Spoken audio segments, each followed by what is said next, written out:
Żagħżugħ ta' 24 sena minn Nepal li jgħix San Pawl il-Baħar jinsab l-isptar jissilet għal ħajtu wara li waqa' madwar żewġ solari waqt li kien qed jaħdem fin-naxxar.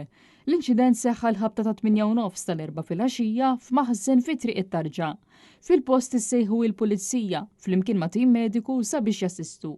Aktar tard il-vittma jittieħed l-isptar Mater Dei b'ambulanza fejn ġie ċertifikat li sofra minn ġrieħi serji. L-investigazzjonijiet mill-pulizija u kif ukoll dawk tal-Awtorità tas-Saħħa u s-Sigurtà fuq il-post tax-xogħol għadhom għaddejjin. Żagħżugħ ta' 19-il sena residenti l-Fgura u mara ta' 32 sena li tgħix il-Kalkara ittieħdu l-isptar wara ħabta bejn żewġ karozzi f'Ħalluqa.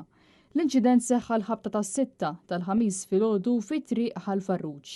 Fuq il-post marru il-pulizija u mill-ewwel stħarriġ ir-riżulta li kienet seħħet ħabta bejn Audi u Toyota Vitz. Fil-post ġew imsejħa wkoll tim mediku u ambulanza li ħadet liż-żewġ sewwieqa l-isptar Mater Dei għal aktar assistenza medika.